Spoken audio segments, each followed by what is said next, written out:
Class number 4, the case of Kashmir, the Kashmir problem. The Kashmir problem, one of the biggest challenge what Indian government is facing even today, right, is the integration of Kashmir into the Indian Union, right. To understand this particular problem, we have a sequential approach in which, right, we go to the background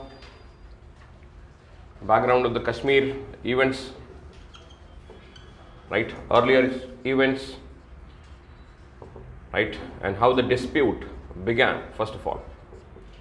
Then issues in Kashmir, communalism, the growth of communalism, and the rise of terrorism in Kashmir, right, present problems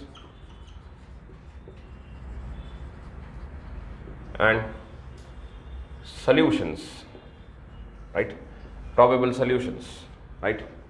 This is, right, the topics, or this is the topics which we have to prepare and cover as far as your examination is concerned, right. So background, Kashmir, right, the northernmost part of the Indian territory, right. A little background over it if I have to say, Kashmir was actually taken by the East India Company, right, by virtue of the Treaty of Lahore. Treaty of Lahore was signed in the year 1846 after the first Anglo-Sikh War, right. After the first Anglo-Sikh War, it was taken, right, taken over by the English East India Company from Maharaja Ranjit Singh III, right, the ruler of Punjab. Since then, it has become a part of the East India Company, or the British territory in India, right. But very soon the British East India Company encountered a problem because of the difficult terrain. Because of the difficult terrain in Kashmir, right. Terrain is mountainous, right. It became difficult to manage, right. It became a little difficult to manage, and that's the reason Kashmir was sold. Kashmir was sold to Maharaja Gulab Singh. Maharaja Gulab Singh was a man, right, who purchased Kashmir, right, from the East India Company, right, and became the hereditary ruler of the Kashmir, right. All this was happening in the first half of the 19th century, somewhere around in 1850s, right. So the problem was, right, the change in the demography, right, from the middle of the 19th century, right, from the middle of 19th century, right, there began a development, that is the domination of the Dogra community, right, the domination of the Dogras, right, in the Kashmir began to be witnessed, right. Change in the demographic patterns, earlier what existing, right, right from the middle of the 19th century, that is 1850s onwards, right, they began to settle, they began to dominate the particular region, right. This is the scenario until 1850s, and the reason, first of all, let me tell you why Kashmir is so important, right. Kashmir is important because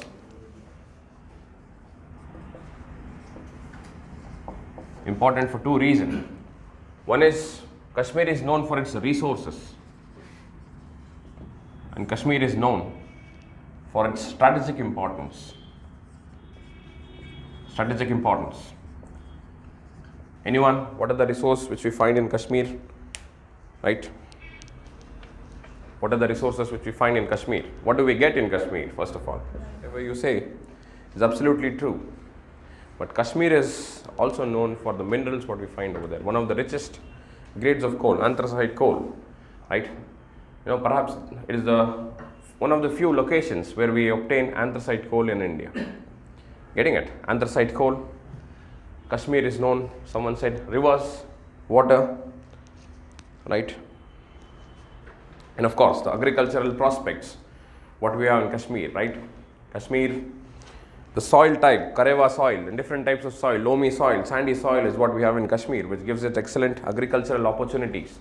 Saffron, one of the most costliest, right, commodities, right, derived through agriculture is, right, pretty famous, right? Apples, we know, horticultural prospects, right? These are the things. Dry fruits, as madam said, right? Yes or no? These are the things, right, for which Kashmir has become, important resource-wise. But talking about strategic importance, what do you think? Why is Kashmir important for us? Or even for that matter, for any country who's claiming, who has a claim on it? Sir? Connect India to Central. It connects India to? Okay. Strategic importance of Kashmir is that it connects with the Transoxanian region. Transoxania. Right? It has a connect to Transoxania. What is this Transoxania? Right? Transoxania is a region, right? Right? If you see in your map, right, the former tip of USSR, right, includes countries such as Kazakhstan, Kyrgyzstan, right? Again, trade prospects, right? There's so many things. It gives connectivity. Second, it gives connectivity to Central Asian region, right? It gives connectivity to Central Asia, right? Largely, it is through the Gilgit and Baltistan region. Gilgit and Baltistan. This is presently under the POK, Pakistan Occupied Kashmir. Right? Kashmir gives connectivity to China. Right? The Ladakh plateau, what we see, right, gives the connectivity to China, as well as Kashmir, right, gives connectivity in the southern part, right? It's connected to the mainland India through Jammu, connects India. So it has 4 different points of connectivity, making it extremely strategically important. And any prospect, right, even in your examination or otherwise, right, if there is a question, what is really Kashmir an integral part of India? Right, definitely the historical perspective of it, right, we have something historically speaking, right, culturally Kashmir is no doubt an integral part, because some of the major events in India in the ancient times and the medieval times have been constantly happening, right? The 4th Buddhist Council, right,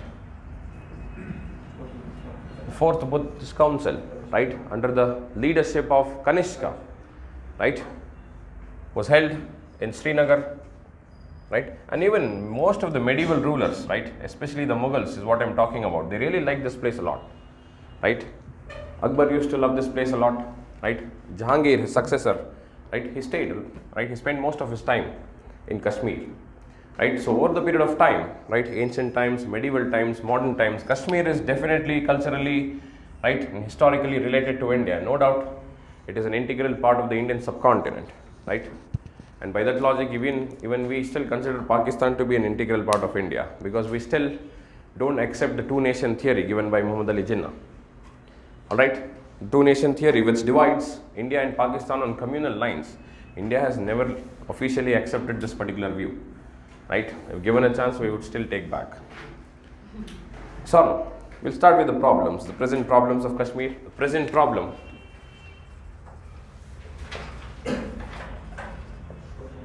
right, it is a beginning. It all begins in the year 1931, right? We'll see phase-wise. 1931, right? Something happens in the year 1938 and 1947, right? We'll divide this in phases, right? So Kashmir at the time, right? The problem in Kashmir actually begins from the 3rd decade, right? 3rd decade of the 20th century. Right, 1931, what is the position in India generally, other parts? 1931, what was happening? Any idea? India. How? We see something called as the round table conferences at this time. We see something called as a civil disobedience movement, what we call at this time, right? So these are the times which was a time of crisis in India, right? And the problem in Kashmir was Jammu and Kashmir, right, had a a ruling class which did not belong to the same community as that of the majority population, Getting it? Raja Hari Singh, am I right? Belonging to the Hindu community, and whereas the majority population was that of, right, Muslims, right? So therefore, the problem between the ruling, the difference of interest between the ruling class and that of the people. People demanded something else. The Raja's interest was something else. It did not match. That led to exploitation, right? The people of Kashmir felt exploited, right? Exploitation was carried out on a large scale, right? So this exploitation led to awakening, right? This exploitation, whenever there is an exploitation or over exploitation for that matter, generally you see the pattern in the history, there emerges a leader. So Kashmir also saw a leader. Kashmir saw the emergence of a man called as Sheikh Abdullah. Emergence of Sheikh Abdullah, right? If you know about the history of the CMs, Farooq Abdullah, Umar Abdullah, you hear they are still living, right? Former CMs, right? It's Farooq Abdullah's father, right? Farooq Abdullah's son, Umar Abdullah, is also the CM. Sheikh Abdullah comes from a very humble background, right? His father was a shawl merchant, right? Sheikh Abdullah is a well-educated man, right? Studied from the Aligarh Muslim University, one of the most prestigious universities of that time. So he comes back, right? He comes back to his motherland, Kashmir, and tries something to do, tries something positive. But he does not find an opportunity.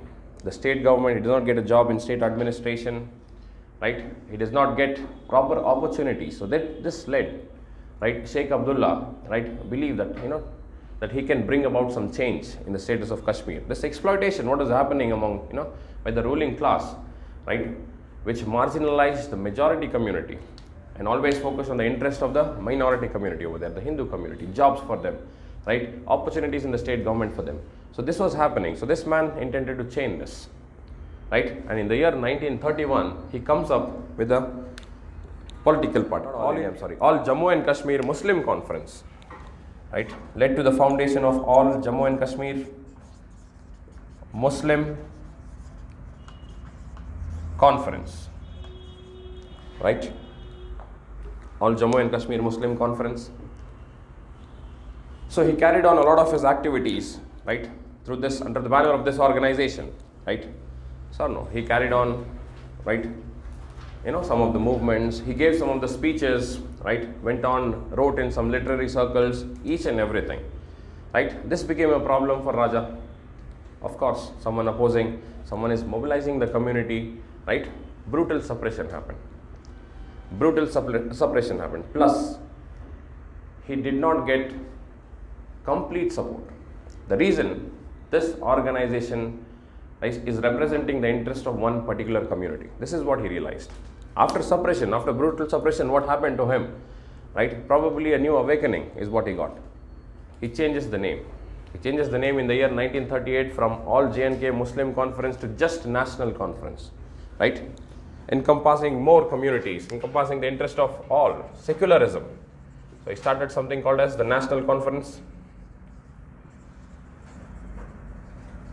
right, in 1938. And the Manifesto, what they said, what are they going to do under this particular barrier?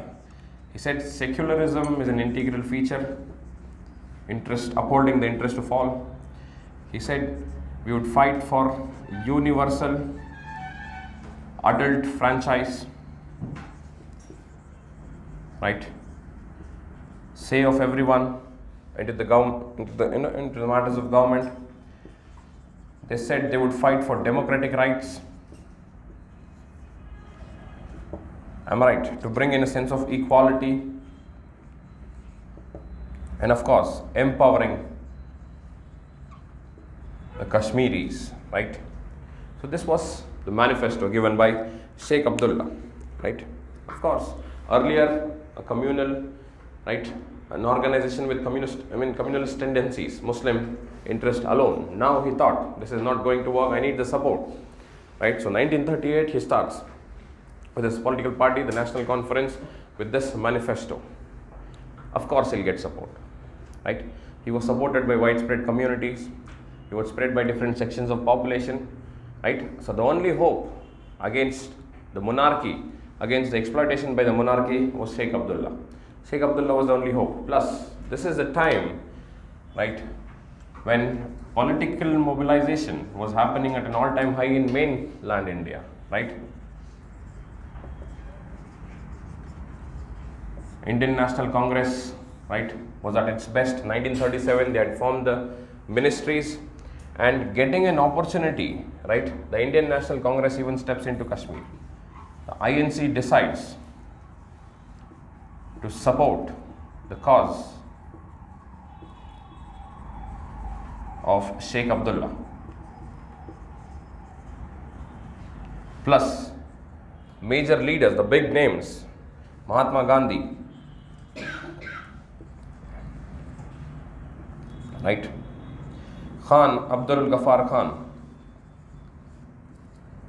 also called as the Frontier Gandhi, Nehru, etc. The list just keeps on getting bigger and bigger, etc. These were the people who gave Sheikh Abdullah the support which he needed, right?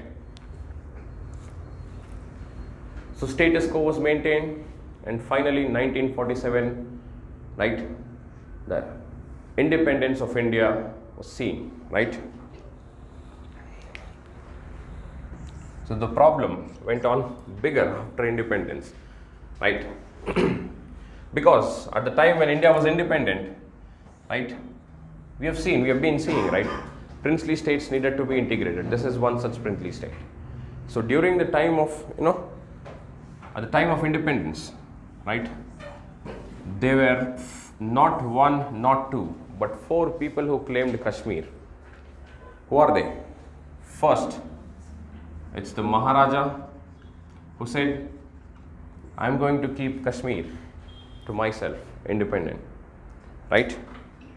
The second claimant was India, Jawaharlal Nehru. Third claimant, obviously Pakistan, Muhammad Ali Jinnah. And the fourth, this particular man, right? Sheikh Abdullah. Sheikh Abdullah was a man who was widespread popularity in the Kashmir, so therefore he thought a democratic government was to be set up under him. Even this is possible, right, is what he said. Now this became a great problem, right? This is a problem worth dealing with, right? But the present status quo, what is it? Maharaja is the monarch, he is to decide, right, which way to go, right? All the sides can just influence, right? So the Maharaja goes with the standstill agreement. Remember the 2 agreements what we have seen yesterday, right? What is the standstill agreement? An agreement which maintains the status quo. And there is another agreement called as the instrument of accession, acceding, when they actually, accept this. So the Maharaja of Kashmir signed a standstill agreement, right, in August 1947. August 1947, standstill.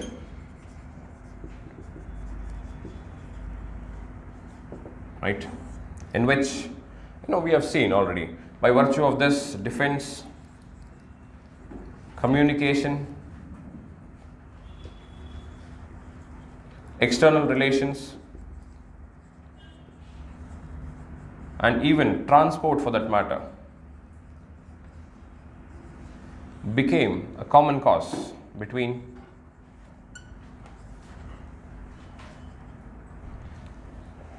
or became a cause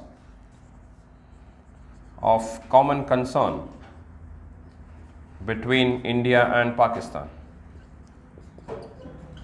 Between India and Pakistan, right? So standstill agreement, maintain the status quo, right? But one big blunder, what the Maharaja did, was Maharaja added a clause in this standstill agreement. The clause simply said, right, Kashmir will think of joining either India or Pakistan only in case of aggression. Understand this. Only in case of aggression. That means if Kashmir, right, faces aggression from the Pakistani side, Kashmir will join Indian Union. If Kashmir faces any kind of aggression from the Indian side, forceful occupation or anything for that matter, Kashmir will join side of Pakistan. Maharaja thought this was a very smart move, right? Which will, I could play both the countries, right? I can still maintain the status quo and remain independent. But unfortunately, Kashmir saw a tribal invasion from the northwestern part, right? From the side of Pakistan occupied Kashmir, Gilgit, Baltistan region, Kashmir saw a tribal invasion. Few tribals, right, under the banner, right, of jihad, they start invading, right, Kashmir. The reason why they invaded Kashmir is, something called as a Poonch rebellion happens. Poonch sector in Jammu and Kashmir, there would be a rebellion. In this rebellion, right, not able to bear the exploitation, right, by the Raja, some people revolt and they raise the Pakistani flag. This becomes a big problem. They raise the Pakistani flag in protest, right? Right? The tribal invasion is just for the namesake, right?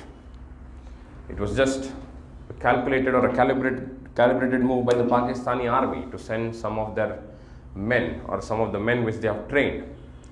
Am I right? So the Kashmir saw aggression, right? But who was the aggressor? It was not even Pakistan, not even India.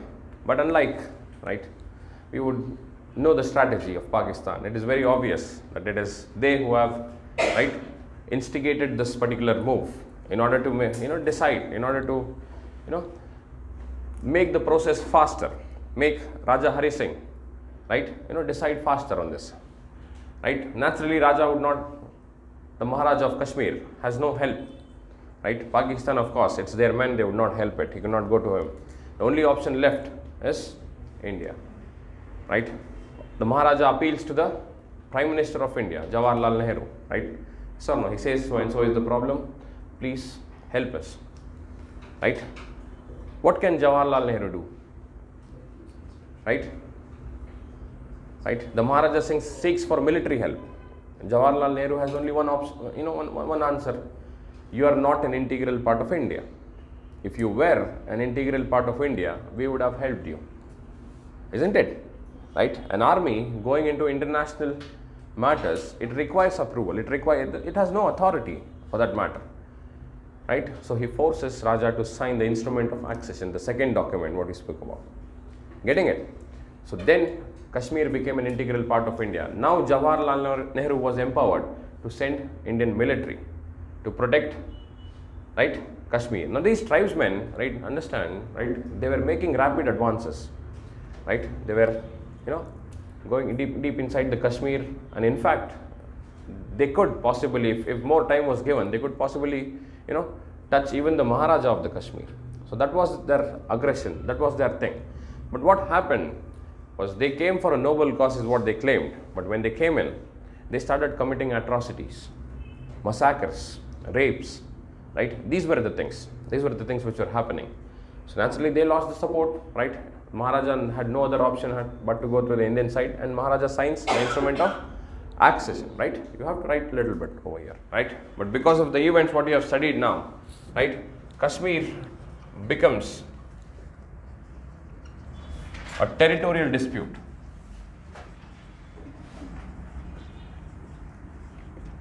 between India and Pakistan. Kashmir becomes a territorial dispute, right? And the root cause of all the problems, right? Yes, sir. So once the Maharaja signed the instrument of accession, Jawaharlal Nehru said, right? Jawaharlal Nehru simply, right? The noblest of the prime ministers what we have, right? He added that Kashmir, right, would be completely, right, considered as an integral part of India only after a plebiscite, right? This is the move of Kashmir which is widely criticized. Nehru for a plebiscite, right? Technically speaking, instrument of accession, right, is in accordance to Government of India Act 1935, Indian Independence Act 1947, and all the global conventions. So technically, right, Kashmir was a part of India, but Nehru opted for a plebiscite. Nehru simply said complete accession of the Kashmir would take place only after a proper plebiscite. All right. Now, why such a move? If anyone could tell me that, why do you think? Because of the same reason Majority population. Nehru was actually sure, right, that they would join the Indian Union even if a plebiscite was conducted, because, right, the people of the Kashmir also knew the intentions of Pakistan. It was just, Kashmir was just merely, an economic. Plus these tribal invaders, tribal invaders, they came in, they created a lot of problems. They told they are there for protecting their Muslim brothers. But what happened? They were indulging in massacre of the same Muslim brothers. Right? So based on these, the people of the Kashmir were not really inclined. Right? They were inclined towards Indian subcontinent, Indian Union. That is what they knew it. And this move, right? Even today people start criticizing. People take Nehru, right, and start criticizing why did he opt for a plebiscite, unnecessary, he took the matters to the United Nations, he could have done all these things, right? See, I always tell you, don't go with the political narrative what is going on, right? Nehru, if conducted a plebiscite, would completely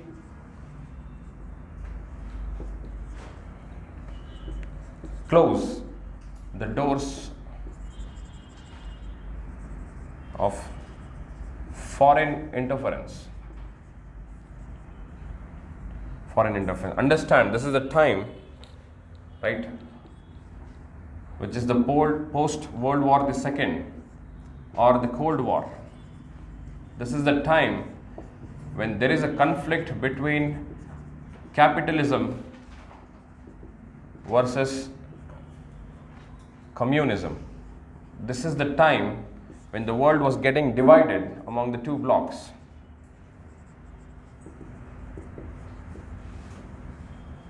And in such a scenario, Jawaharlal Nehru is one of the key figures, right, to come up with a non-aligned movement.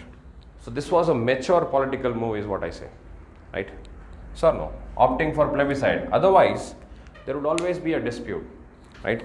And considering that Pakistan was inclining towards the United States, Pakistan had accepted Marshall Plan. Marshall Plan is an economic assistance given by the capitalist countries, especially the USA. I'm right, they would make huge investments, they would give you money for development. So that will naturally make you their ally in this Cold War period. So Pakistan has clear-cut made USA as their ally, and USA would not let this issue go such easily. Alright? So therefore, if India would have taken, right, Jammu and Kashmir, right, USA definitely would have interfered without a plebiscite. So Nehru thought if a plebiscite is concerned, it is the wish of the people. People are sovereign ultimately, and it is the wish of the people that should prevail, and people have decided to join the Indian Union. That is what Nehru wanted. Getting it? Right? Next, you can add, USA wanted Pakistan, and USA is interested in this region. Pakistan and Afghanistan is just to counter the communist USSR. Getting it? USSR had its boundaries deep down, not like today's Russia. Right? Most of the countries came under the communist influence, and the USA needed some, a region to counter the communist USSR. So Pakistan, right? Again, Pakistan is also strategically very important because it has connectivity, right? It has boundaries with Iran, right? It has boundaries with Afghanistan. So these are the things. So Pakistan was a very right opportunity for United States, and Pakistan, right, also, right, opened their arms. So USA went, joined them, right? Or Pakistan joined them, in fact. Right? Marshall Plan, Marshall Aid, they received economic assistance from the USA because even they were a newly formed nation. A newly formed nation needs resources, right, which was supplied to them by the capitalist countries. And all the capitalist countries, right, even England for that matter, Britain for that matter, USA for that matter, France, etc., right, was one block. And Pakistan always thought, right, these were the victorious power in the Second World War, and these are the powers which are going to dictate the future history. right? So joining on the part of, the allies would be the best option in the best interest. So it was a mutually, right, beneficial thing for both of them. They did join. They became an ally. So the question for Nehru when the Indian army entered the Jammu and Kashmir is to go for a war or to follow the path of peace. What do you think should have been done? India, newly formed state, resources depleted, economy bad. The British have left us in very bad shape. At that time, was war needed? Of course, Nehru also thought the same thing, just like you people. Right? You are also quite intelligent people over here, right? So no. So therefore, Nehru opted for other channels, right? Continue. Or Nehru took the issue to the United Nations. This was an error of judgment actually. I completely say the intention was good, right? The intention was to solve the dispute through mutual arbitration or to bring in a third party who could, right, give a decision. And the most powerful body probably at that particular time, right, in the aftermath of the Second World War was United Nations. So Nehru had trust in United Nations. But United Nations, even today, the biggest criticism of United Nations is that it is dominated by the West, capitalist countries. Pakistan being an ally, right, who do you think the United Nations would support? Of course, in the United Nations, the representatives of Britain and USA openly stated, minded, they did not deliberate, they stated that Kashmir is an integral part of India. Pakistan, I'm so sorry, right, because they supported Pakistan. Kashmir is an integral part of Pakistan is what the statement. Nehru realized, okay, this is also a failure. Nothing is going to happen over here, right? In spite of the strong claim what Nehru had, historically we have a connect, right? Instrument of accession is in accordance to the law, right? Accordance to the Government of India Act 1935, Government of India Act, right? Indian Act of Indian Independence Act 1947. Everything it is on this, everything is, that sometimes when you have all the things set, in all the things in the right manner, and still you have to pay some fines in the traffic. Have you experienced that? Right? Because of some violation, this violation, right? Right? No matter what he's trying to do, things are failing, right? And in such a backdrop, Nehru always, see, if things do not happen in the straightforward manner, you will always have to take the backdoor policy, right? And Nehru also was a very smart man, a good politician is what I say. So Nehru opted for a backdoor policy, right? The only hope, right, an entire world is against, right? So not entire world, right? Right. There was also one option, mind it. Nehru could have gone to the communist Russia, but because of the strong beliefs in the non-aligned movement, we would not get aligned. India would stay independent, not aligned to any of the capitalist bloc. Nehru could not have even have gone to the Russians for help. And for that matter, right, I doubt that even Nehru would have approached Russia, he would have got, very limited success, because Russia under Stalin was an ally of USA and Britain in the World War II. Getting it? If you study the World War II, people who have not studied it, they would know Stalin fought on the side of, right, the allies against Germany. So that, they were in their own particular problems. Right? A new problem is what definitely Stalin would not have appreciated. The only option, right, what Nehru had, or the only hope, is Sheikh Abdullah. Remember Sheikh Abdullah? Yes. Who is he? He is the leader, right? The hero of Kashmir, right? The only option what he had is Sheikh Abdullah, right? Right. We'll see about it. Therefore, March 1948, right? Nehru makes Sheikh Abdullah. Nehru helps in making Sheikh Abdullah as the Prime Minister of the monarchical government of Jammu and Kashmir. Prime Minister of the monarchical government of Jammu. Sheikh Abdullah would be the second Prime Minister of Jammu and Kashmir, right? The first Prime Minister would be Meher Chand Mahajan. His name is Meher Chand Mahajan, right? He would be the first Prime Minister after independence. Meher Chand Mahajan would be a member of the Indian National Congress. So he would get elected, right, on the seat of Indian National Congress. So after him, Nehru thought, fine, Congress presence is not so important for me. Being a strong ally, right, having a strong ally in Jammu and Kashmir is of prime importance. So he successfully turns Sheikh Abdullah as the Prime Minister of Jammu and Kashmir. So Sheikh Abdullah, a man with noble intentions, a man with capability first of all, and a man with a desire to do something good, becomes the Prime Minister. And as soon as he becomes the Prime Minister, he comes up with his reforms. The first thing what he does is land reforms. Am I right? Land reforms. So, large, vast sums of land, were occupied or were taken over by the zamindars, right? So no, land reforms, one of the first step what he takes is he brings about a ceiling on land holding. Beyond this amount of land, right, or beyond this portion of land, you cannot own anything, right? So no, this will create a problem. Land reforms, right, except the abolition of zamindari, land reforms are not successful in India. The reason is, right, powerful people get hurt in this. You have 500 acres of land, 1000 acres of land. Tomorrow the government says, right, not more than 10 acres is what a person can hold, right? You are a powerful people. Like you, there are so many people. They would pressurize, they would lobby, they would do so much of things and get it reversed. Am I right? So land reforms is one of the first thing which he took, which angered a lot of people. And who are the people who are angered over here? A Hindu ruler, right? His relatives or his friends, his family or whoever, Hindu communities were the one who were in the pole position or who were in the ruling class. So they were the one who were holding, right, lands. So as soon as, right, Sheikh Abdullah came in, put a ceiling on it, it was perceived to be as a step against the Hindu interest. Am I right? Don't know about his intentions.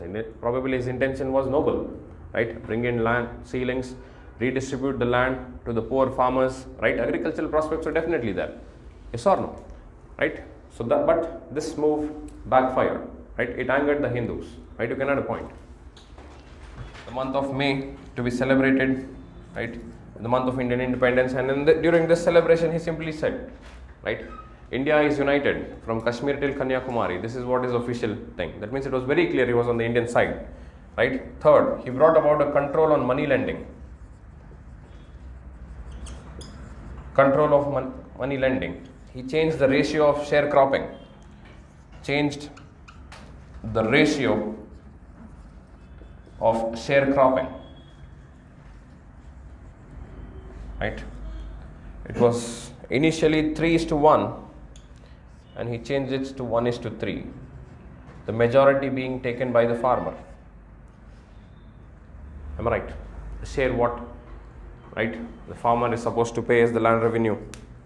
Right? This is what he changed. Went against the interest of the Hindu zamindars. And as a response,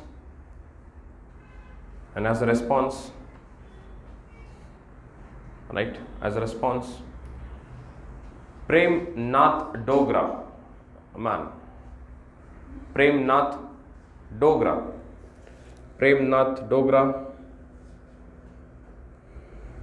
in 1949 formed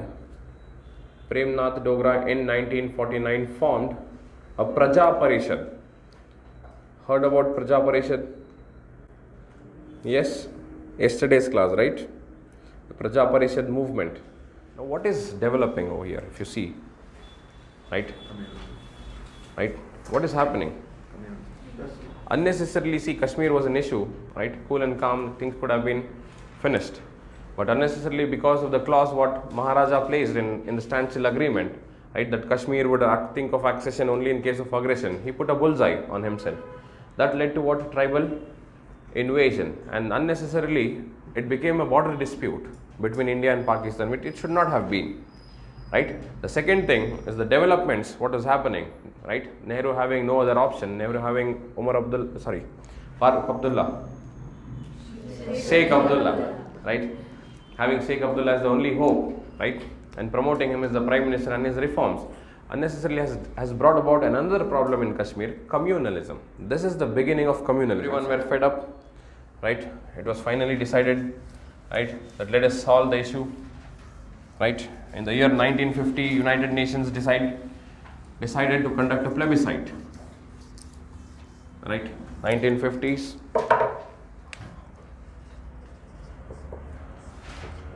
United Nations decided to conduct a plebiscite,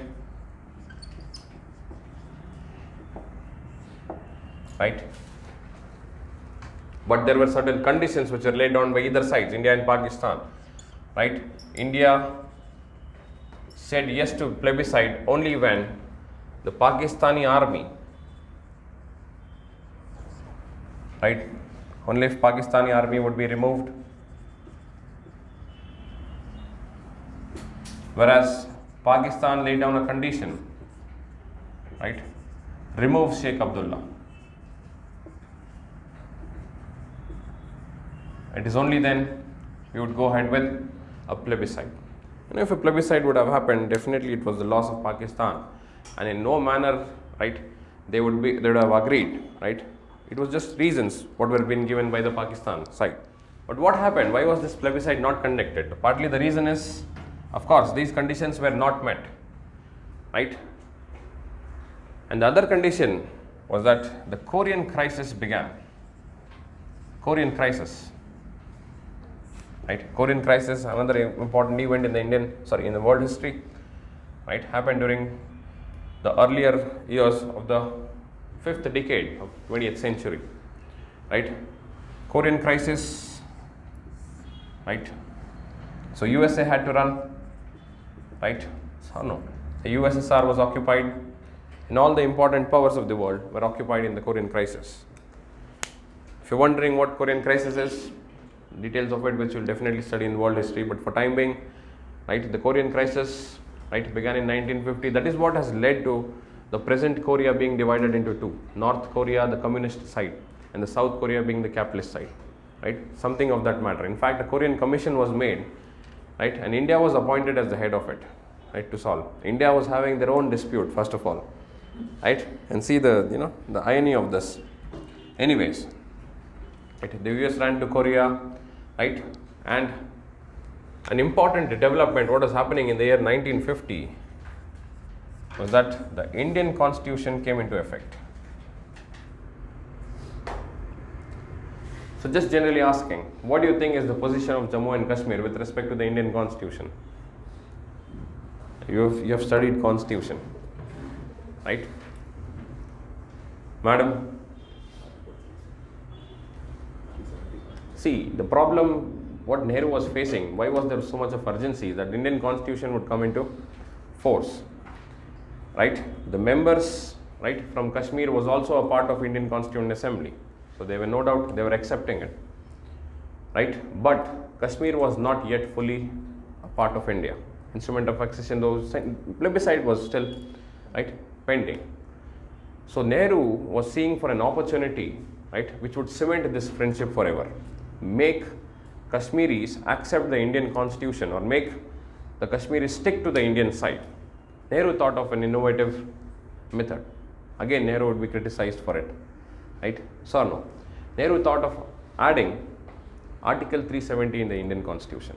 This is the gift what he said, right? You people have still remained loyal, right, on the Indian side, etc., etc.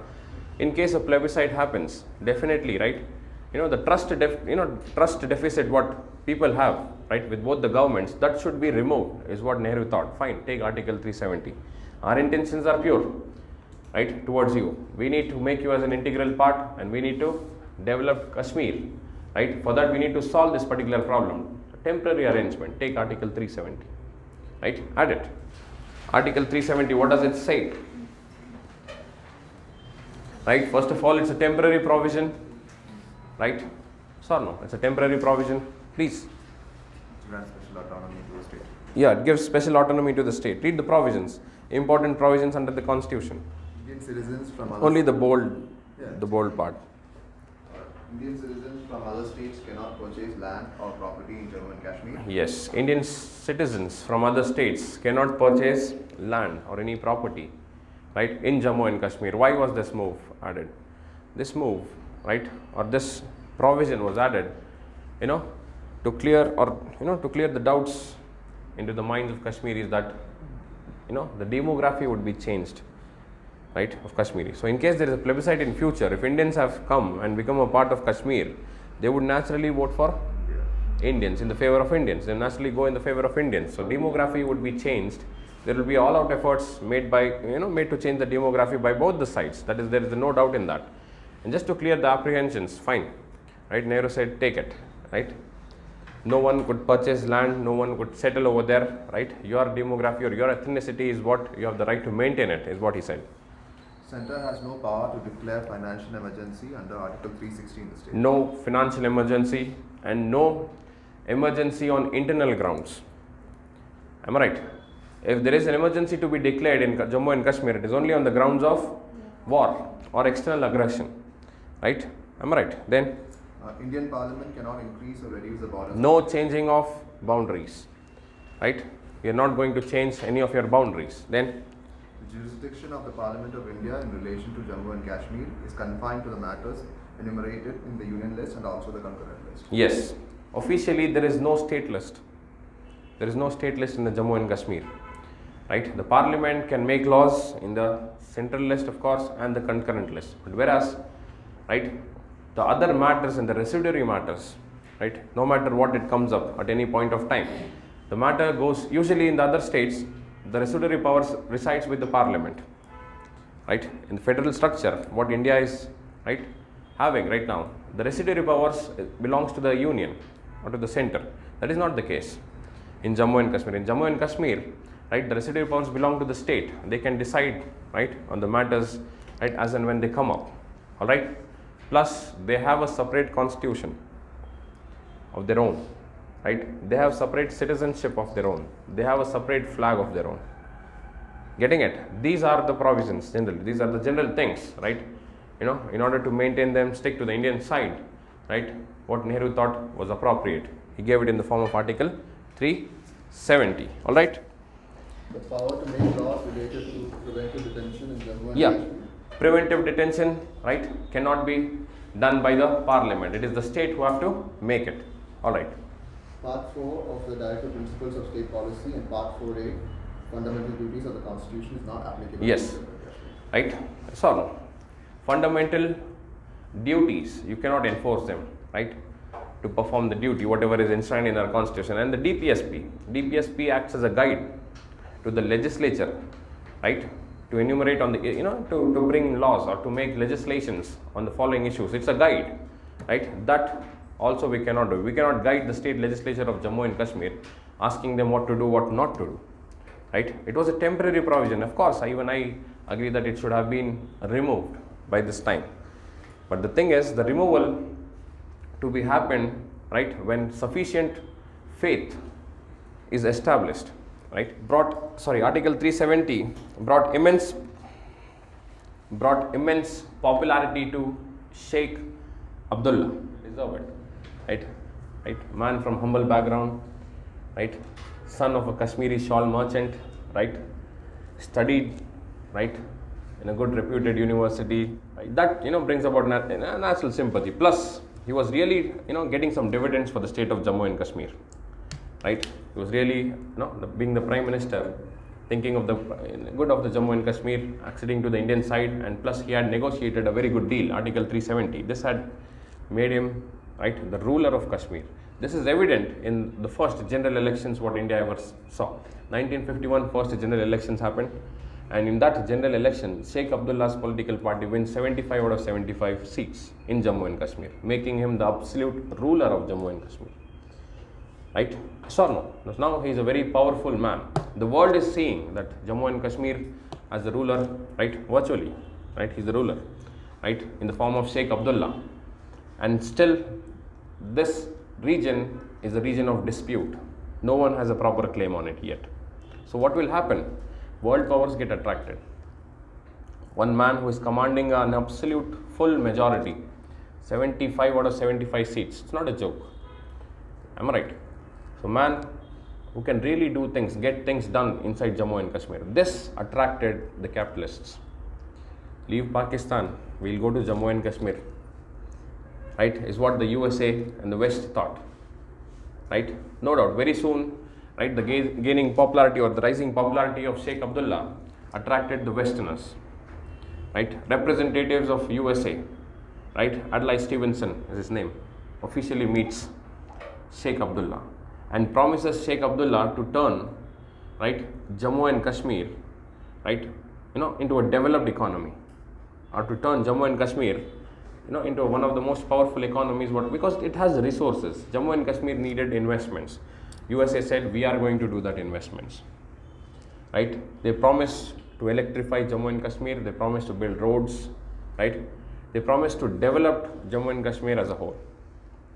Now, Sheikh Abdullah was in a dilemma, right? India hatra hogbeka illa US hatra hogbeka ಏನು ಗೊತ್ತಾಗ್ತಾ ಇಲ್ಲ ಅಲ್ವಾ, right? India says they will develop, but I don't think so that happening, because India has itself, right, many problems. India should consolidate itself. There are so many other problems, Junagadh, Hyderabad, right, problem of languages, there are so many things, underdeveloped economy. How much will Nehru do to us? Whereas at the same time, USA is promising us financial aid, USA is promising us development, right? Sheikh Abdullah was in a dilemma, and no doubt he found himself leaning towards the capitalists very soon. Now this again started the problem between Nehru and Sheikh Abdullah. This was the beginning of the rift, right? Connected. The Americans see, the intention of Americans is to bring as many areas as possible under its influence, and not just random areas, strategic areas. The only intention of America is to counter communism, right? Yes or no? Right? There was a problem, Cold War going on. So more and more areas, more and more territories, strategic territories under the influence of USA, right, is good for their, right, fight against communism. And what best place else than Kashmir they would find in this particular region, right? Plus, the strategy what Americans follow, to bring an area under influence is to invest, privatize, own lands, own properties, etc., etc. Right? In this manner, the state government or the governments would also be obligated, and any problem to their property and any problem to their whatever they have owning over there will create a direct dispute between USA and that particular region, which they would avoid it generally. Getting it? This is the way in which USA, dollar imperialism is what we call them, right? Dollar imperialism, pump in too many dollars into that economy, print it, pump it. Once they get used to it, dominate the region. That's it. Getting it? Mm-hmm. So how did the... No, this is not official. This is not the state-to-state negotiation. The state meeting never happened. It's informal visit? Yes, of course. Right. The visit, right, by Lloyd Henderson and Adlai Stevenson is the name. Two diplomats come, unofficially visit Jammu and Kashmir. Right. They make this deal. Right. This deal could possibly even first, negotiation is possible only when, right, Sheikh Abdullah comes out of India. Right, that instrument of accession, whatever the pact they have made, Article 370, etc., should leave everything and should come outside. It is only then, right, Sheikh Abdullah is free to negotiate with a third country. Otherwise, as he said, external communications is still with India. Right, these are all unofficial developments. Right, and therefore he was inclined, right, towards the offer and probably wished to go for it. Right, and was finding an issue how to come out of this friendship and how to come out of this, right, whatever pact he had with India. So he got the issue in 1952 in the form of Shyamaji Prasad movement. Who is he?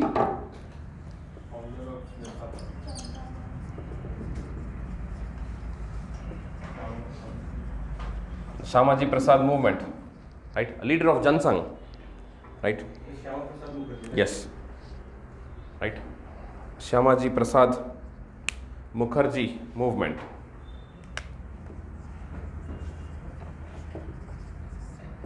Shyamaji Prasad Mukherjee, a leader of Jansangh,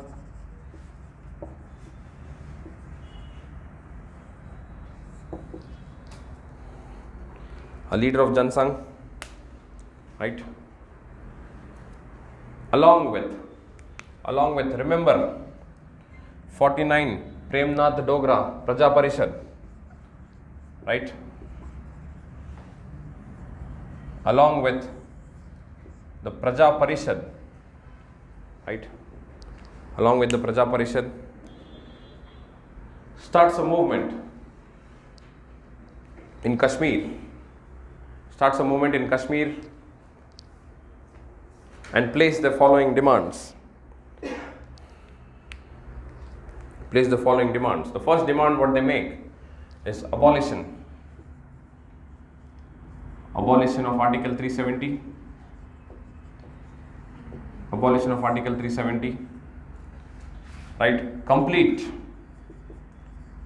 integration. Complete integration of J&K with India into Indian Union. And the third, protection of Hindu rights and liberties in Jammu and Kashmir. Right? So these were the demands placed, which actually intensified the communalistic tendencies what were going on. Communalism was intensified from hereafter. And the response of Sheikh Abdullah was plain and simple. Right? He wanted an issue to break away with India. So he clearly said in the assembly, right? If India and Nehru fails to control this rising tide of communalism, then I'll have to break friendship with India, is what he simply said officially on record.